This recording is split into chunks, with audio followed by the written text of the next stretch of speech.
Hello everyone!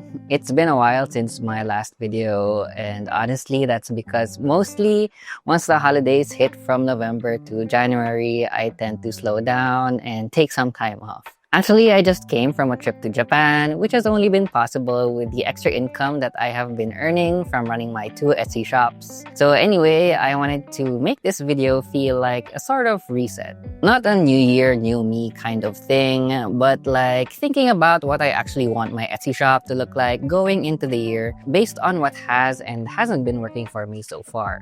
By the way, hi, my name is Jai, and I've been running two Etsy stores for about over a year and a half now. And if you've been in the Etsy space for quite a while now, or for any amount of time, you probably already know the standard advice like list more, have great photos, optimize your SEO, etc.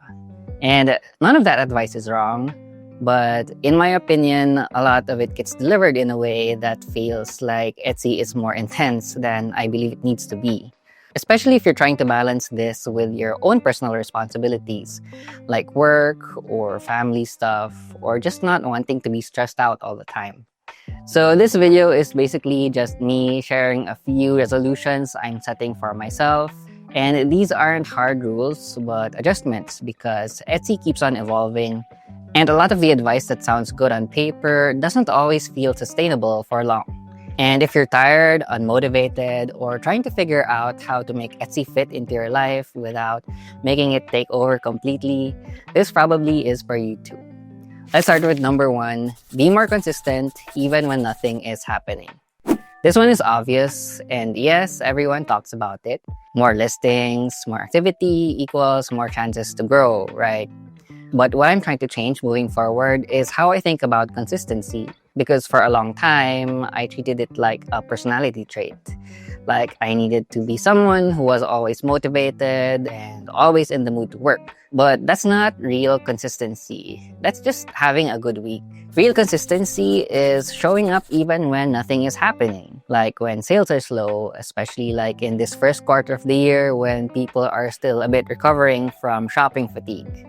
So instead of setting a goal like I'm gonna list 5 new products every single day, I'm thinking more like what's the smallest version of consistency that I can actually maintain without resenting it. So maybe that's listing 10 times a week instead of 35. Maybe it's deciding that certain days are for research or for improving existing products, instead of trying to do everything randomly whenever I feel productive. The point is that it's predictable. It's not dependent on my mood for that day. And I think a lot of people quit Etsy not because it's hard, but because their expectations are unrealistic. They go in thinking that they need to operate at their A game all the time, spending hours a day on the platform. And they're trying to juggle everything perfectly. To be completely honest, I've burned out doing that a few times over the past year and a half. So for this year, the goal isn't to be intense, it's to be more stable. Number 2 is stop over-perfecting and just publish. There are days when I can finish a design in less than 10 minutes, and then there are days when I spend an embarrassing amount of time tweaking fonts, adjusting colors and spacing, and changing all these tiny details, only to end up not publishing that design at all. But a hard pill to swallow is that isn't me being detail-oriented. That's just me being scared. Scared that it won't sell, scared that my competition has done it and would do it better, and scared that I'm gonna waste another 20 cents on a listing that might go nowhere. So one thing I want to work on is publishing faster.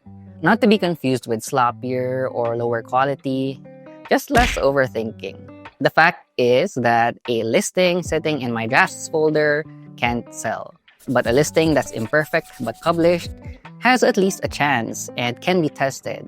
And in actuality, time and time again, as a graphic designer, I have been eating humble pie because it's the simpler, less overthought designs that sell consistently. So yeah, less perfectionism, more posting. Third, raise prices instead of trying to sell more. Now, this might be a bit controversial, and it's easy to think that price is the easiest way to compete in the market.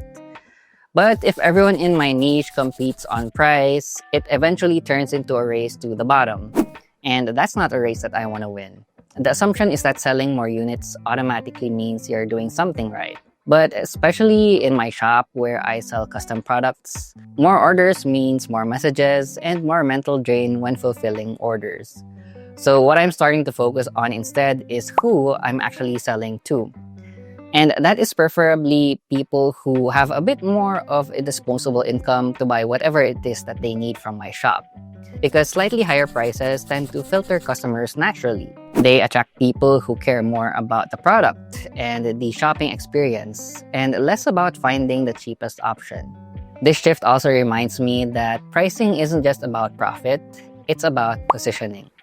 So instead of lowering prices to compete, I want to put more effort into making my listings feel more premium, with better mock-ups, clear photos that remove friction, and descriptions that explain the value instead of just listing features. I still want lots of sales, obviously. Who doesn't, right? But I'm becoming more comfortable with the idea that maybe it's okay if fewer people buy as long as they understand what they're getting and why it costs what it costs. So I'm no longer trying to be the cheapest shop in my niche, but trying to have higher margins and less stress down the line. Number 4, audit old listings instead of only adding new ones.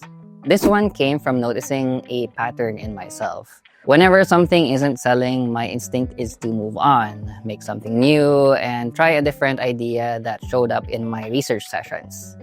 And yes, starting fresh feels productive, but really it's just avoiding the uncomfortable part of looking at your existing listings and accepting that they aren't the best that they can be, at least not yet. When I actually sit down and look at my older listings, most of them aren't actually broken. They're just unclear. Maybe the photos don't give enough context, maybe the main thumbnail can stand out more, or maybe the SEO can still be tweaked with more accurate keywords. So instead of treating those listings like failures, I'm trying to see them more as unfinished. Small changes can make a big difference. Plus, it takes way less time than creating something new, and it builds on work that I've already done. So this year, I want to get better at fixing listings before abandoning them. Number 5, commit to one strategy for at least 90 days. Something I'm guilty of is trying a strategy for a few weeks, watch it closely, get impatient, and then decide that it's not working. So I pivot, start something new, and basically reset my progress too soon. And this becomes a cycle. While that kind of behavior feels like progress because there's movement and effort, nothing really has time to compound. I need to be reminded that progress on Etsy is slow by nature. And moving forward, I want to work with that instead of constantly fighting it. So when I choose a strategy, I want to give it real calendar time and not just emotional time based on how much anxiety it's giving me. Even when it feels boring, even when nothing obvious seems to be happening, I need to let it play out. I'll be making a future video about new strategies I'm excited to try this year. So do subscribe if you don't want to miss this. Number 6, stop comparing my shop to everyone else's. Okay, I do see the irony in this being a channel who constantly shares my numbers and then having this as a resolution. I mean, yes, I may not have the biggest numbers out there, and maybe some of you even follow this channel because you may have more sales than me, and you're like, at least I'm doing better than this guy, right? But this piece of advice is more mental than practical because I think it matters a lot. It's incredibly easy to see someone blow up on Etsy, whether it's on YouTube or on an Etsy Facebook group or while doing research on Everbee. It's easy to feel left behind, like you missed something, or maybe you started too late, or there's just something wrong that you're doing. But it's also easy to forget that most viral shops are outliers. Maybe they've had a bit of luck, or they already had momentum from way back. But comparing your shop, no matter how slow you think it's growing compared to someone else, is unfair to yourself. Remember, everyone's journey looks different. And one piece of hope I'm holding on to is that one day, maybe the success that another shop has had will happen to me as well. And that also applies to this YouTube channel. So I really want to protect my focus and sanity with less doom scrolling, less comparing, and more time actually working on my own shop. My shop doesn't need to be super impressive or go viral right away. It just needs to be stable enough to keep on growing. And number 7, treat Etsy like a business, not a hobby. This resolution feels a lot more like when you say you're gonna exercise more at the start of the year, but then end up only going for the first couple of months and then never again.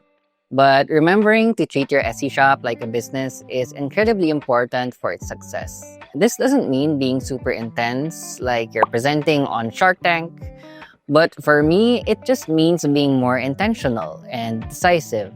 Treating Etsy like a business, even a small one, means paying more attention to different things, like knowing my numbers, understanding my profit margins, and noticing what efforts actually make money and what takes up an unnecessary amount of time.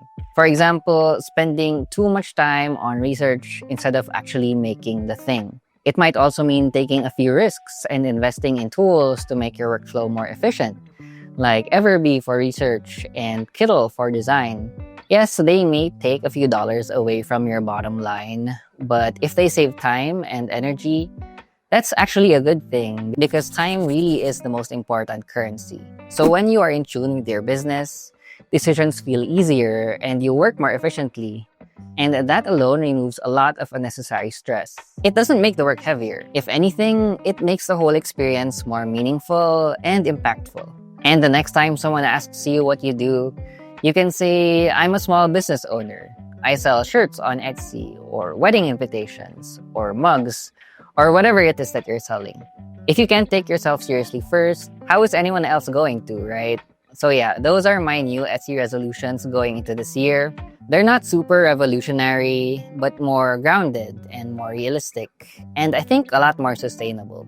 If you're also trying to build something on Etsy without burning yourself out or turning it into this constant source of pressure, I hope this gave you something to think about. And if you've been feeling behind, I promise you, you're not. You're actually just earlier than you think, if that makes sense. I'd love to know what your goals are going into this year, even if they're small or unglamorous. So please feel free to share them in the comments. And if you've enjoyed this or if you've been finding these conversations helpful, please like this video and subscribe if you haven't yet. And I'll see you in the next one.